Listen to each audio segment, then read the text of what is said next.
नमस्कार।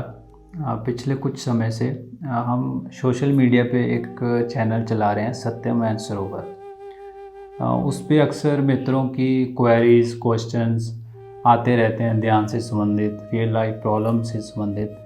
तो उससे ही हमने कुछ क्वेश्चन आज तैयार किए हैं। आज हमारे साथ हैं स्वामी अंतर जगदीश, जो कि all over India meditation camps and workshops lead कर रहे हैं, और ओशो सांजेन मेडिटेशन सेंटर जो कि सोलन के पास है, उसको भी चलाने में मदद कर रहे हैं। तो आइए बात करते हैं स्वामी अंतर जगदीश जी से। नमस्कार स्वामी जी, स्वागत है आपका। जो भी हमने क्वेश्चन तैयार किए हैं या लिए हैं, जो भी अभी तक हमारे चैनल पे आते रहते हैं, तो उसमें से हमने मित्रों के जो नाम है वो हटा दिए हैं। ओशो की बातों से अक्सर ऐसा लगता है कि अगर आप हृदय पर आ गए हो तो बुद्धि की ज़रूरत नहीं है। तो साधना यात्रा में क्या सच में ऐसा है? ओशो की बातों से जो लगता है वो तो बड़ा विरोधाभासी उनका सारा स्पेक्ट्रम है। तो एक बात को पकड़ लेना अपनी सुविधा के हिसाब से, ये एक आधी बात हो जाती है। और हाँ, ये जुमला चलता है कि भाई हम बुद्धि वाले हैं, हम हृदय वाले हैं, ऐसा है। और थोड़ा क्योंकि ज़्यादा बुद्धि प्रधान होती है साधनात्मक, और ख़ासतौर से ओशो की कम्युनिटी में, तो इस करके ये हो गया कि भाई हम भाव वाले हैं या हृदय वाले हैं, तो हम तो भाई बुद्धि की बातें नहीं समझते या नहीं समझेंगे। ऐसी बात नहीं है। ये हमारे जीवन के कुछ रिसोर्स हैं। बुद्धि एक रिसोर्स है, हृदय एक रिसोर्स है। तो हमें संतुलन के लिए, और कम से कम ओशो के मार्ग पर उन्होंने कहा है कि दोनों पक्षों का संतुलन चाहिए। तो बुद्धि की भी ज़रूरत हमें है और हृदय की भी ज़रूरत हमें है। आखिर हृदय को बुद्धि की ज़रूरत नहीं है, ये बात समझने के लिए बुद्धि की ही ज़रूरत है पहले कदम पर। और ये बात ठीक है, ये बात सच है कि जब बुद्धि समझ जाती है, किसी भी बात को स्वीकार कर लेती है, तो फिर हृदय की जो फोर्स है, हृदय की जो शक्ति है, वो उस पर प्रयोग के लिए उसको चाहिए होती है। ये बात तो सच्ची है। बिना हृदय की शक्ति के खाली बुद्धि समझ ले तो वो खोखली बात है। हृदय की फोर्स के साथ साधक चलना शुरू करता है। और दूसरा ये भी बात सच है कि रियलाइजेशन के जो बिंदु हैं वो छुपे हुए हृदय में ही, भाव में ही। तो रियलाइजेशन जो होता है वो तो हृदय में ही होता है, मगर रियलाइजेशन के बाद अगर हमें अपने रियलाइजेशन को किसी को बताना है तो पुनः बुद्धि की ज़रूरत होती है। अगर ओशो अपनी बुद्धि का उपयोग नहीं करते तो हमें कभी इन बातों का पता नहीं चलता। हमारा ओशो से कोई कंपैरिजन नहीं है, हम शिष्य हैं, लेकिन संतुलन के कारण, संतुलित विकास की धारणा में दोनों पक्षों का समावेश जरूरी है। जो लोग बुद्धि पर जोर देना नहीं जानते या नहीं चाहते उसको, और इजीली हृदय में बह जाते हैं, वो ऐसी बातें करते हैं। या जो लोग हृदय से थोड़े दूर रहते हैं और उसको थोड़ा निम्नतर समझते हैं, जो आमतौर पर बुद्धि वाले लोग समझते हैं, तो वो भी ऐसी बातें करते हैं। ये बात है कि बुद्धि की कुछ ऐसी महिमा है इस बुद्धिमत्ता की, इस बोलने की, कि ये हृदय से थोड़ा ऊपर दिखाई देता है, लेकिन दिखाई देता है ऐसा है नहीं। दोनों का बराबर इस्तेमाल है। और हाँ, जो आध्यात्मिक रियलाइजेशन है, जो निजी रियलाइजेशन है, वो बुद्धि में नहीं, हृदय में होता है। लेकिन जब उसका सामूहिक हम प्रयोग करने चले या किन्हीं मित्रों की हेल्प करने चले, तो हमें पुण्य बुद्धि का सहारा लेना पड़ता है। ये दो रिसोर्स हैं जिसका संतुलन होना चाहिए।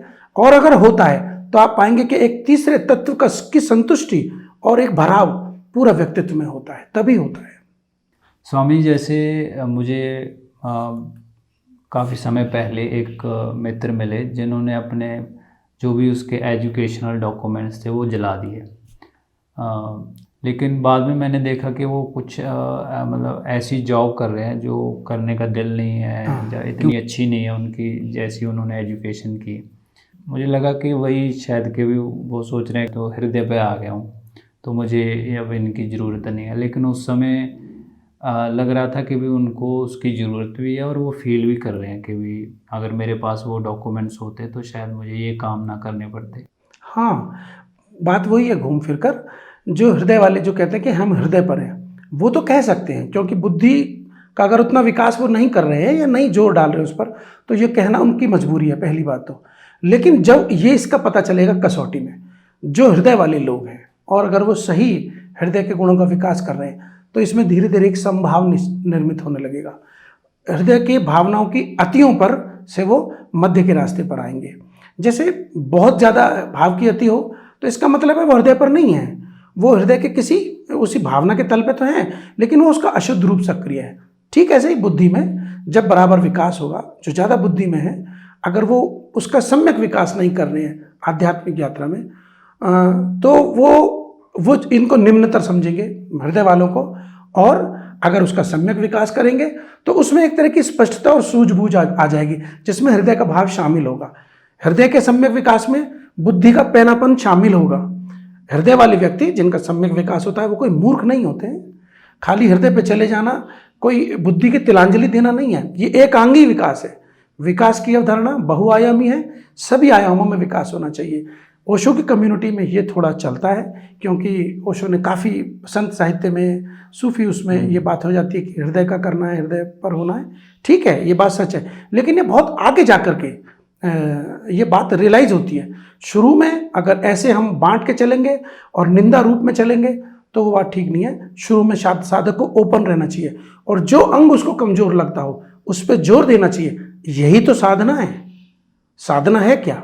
साधना वो है कि हमारा अगर बुद्धि का अंग थोड़ा कमजोर है तो कोशिश करें उसमें घुसने की, और अगर हम हृदय से कनेक्टेड नहीं है तो कोशिश करें उसको जगाने की। साधना इन्हीं 2-4 बिंदुओं को है शुरू में। बाद में कैसे रास्ता खुलता है और किस तरह से ये सारा जगत प्रकट होता है, इसके लिए ओपन छोड़ दें। पहले से किसी धारणा को स्वीकार नहीं करें, तो धारणा पर धारणा, धारणा पर धारणा, तो ये अवरुद्ध हो जाता है पूरा, और एक जो सहज विकास है वो नहीं हो पाता है। फिर वो यह मुश्किल होता है, बहुत ज़्यादा समय लगता है, और फिर समय बीतता है तो आदमी खींचने लगता है उसमें। तो उस कारण से वो एक धारणा कोई पकड़ ही लेता है, ये मजबूरी हो जाती है उसकी।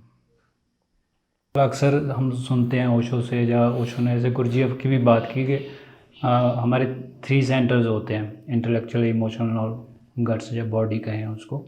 तो जैसे अभी आप बता रहे हो कि भाई हमें तीनों ही इंटेलिजेंस का यूज़ करना चाहिए, तो हम लोग कैसे उनको तीनों को शुरू में कि भी एक तरफ ना हम चले जाएं, या इंटेलेक्चुअल में ना चले जाएं, इमोशन में ना बह जाएं, तो कैसे, मतलब क्या प्रोसेस है कि उसका सही यूज़ करें हम तीनों चीज़ों का? सीधा ओशो का सूत्र है शुरू में साधक के लिए, नॉन जजमेंटल एटीट्यूड, बिना कुछ भी जज किए प्रयोगों में सीधा उतर जाना।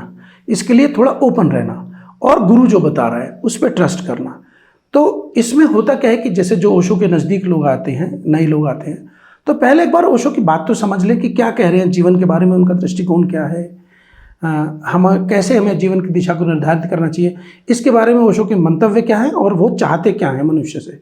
अगर हमें ये लगता है कि हाँ ये ठीक है, मेरे जीवन के लिए सच बोल रहे हैं, कुछ भीतर ट्यूनिंग महसूस होती है, तो प्रयोगों में जाना आसान हो जाता है। सीधा प्रयोगों में जंप करते हैं, बहुत सारे लोग कर लेते हैं, इसमें कोई हर्जा नहीं है, लेकिन थोड़ा तो पता रहे कि गुरु चाहता क्या है, कर क्या रहा है। इतना बैकड्रॉप और भूमिका अगर हमारे पास है और हम ओपन हैं, नॉन जजमेंटल एटीट्यूड से चल रहे हैं, कुछ समय मेहनत करके, तो आपको किसी से पूछने की ज़्यादा ज़रूरत दाएं बाएं नहीं पड़ेगी। धीरे धीरे आपके सामने मार्ग स्पष्ट होता चला जाएगा। मार्ग भी कहना उसको ठीक नहीं है, वही गिने चुने शब्द हैं जिनसे हम चीज़ों को इंगित करते हैं। धीरे धीरे आपके पास स्पष्ट होता चला जाएगा, और यह स्पष्टता भीतर होगी, यह सूझबूझ भीतर होगी। आपको यदा कदा जीवन के छोटे डिसीजंस में भी, छोटी बातों में भी उस रिसोर्स का जो पैदा हो रही है उसका सहयोग मिलने लगेगा। और इसकी कई कसौटियाँ हैं, कसौटियाँ इसकी कई हैं। भीतर एक तरह की मुक्ति का एहसास आपको आने लगेगा, थोड़ा एक्सेप्टेंस लेवल बढ़ेगा जीवन में, एक्सेप्टेंस कई चीज़ों का, खासतौर से हम जिनको एक्सेप्ट नहीं करना चाहते हैं, विशेष तौर पर दुख का एक्सेप्टेंस बढ़ सकता है। ये कुछ कसौटियाँ हैं जो अगर बढ़ रही हैं, एक्सेप्टेंस बढ़ रहा है, सूझबूझ से हम चलते हैं और हमारे इमोशंस को ज़्यादा उठापटक में नहीं जाते, एक संभाव की स्थिति रहती है, थोड़ा संतुष्टि रहती है। ये कुछ बेसिक कसौटियाँ हैं जिस पे हम साधक अपने को कसते हुए चल सकता है। और फिर विकास की अवधारणा तो सदा चलने के लिए, कोई मंजिल तो इसमें है नहीं, चलते जाना है, और धीरे धीरे रस बनता है तो आदमी उसमें फिर डोलने लगता है। फिर जैसे उसका रास्ता खुलता है वैसे वो बिल्कुल नीचे हो जाता है। फिर आगे की कहानी तो कहना बड़ा मुश्किल है।